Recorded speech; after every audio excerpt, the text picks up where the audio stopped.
Bugün kvadrat köklər mövzusunda səhifə 78, nömrə 64-cü suala baxacağıq.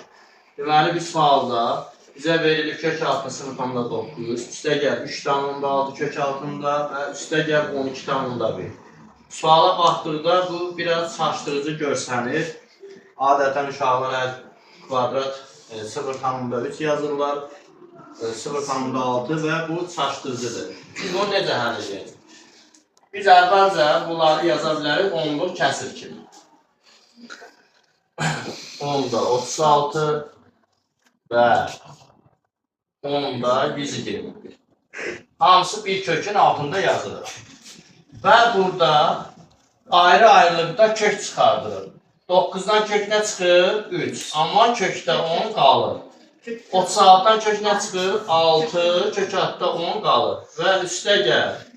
121-dən kök nə çıxır? 11, kök altda 10 qalır. Biraz da sadələşdirək. Üstlər toplanılır. Düzdür, 3, 6, 9, o da 11. Nə qədər edir? 20. Kök altında 10 amma qalır. Bunu nə edəcəyik? İrasionallıqdan azad edəcəyik.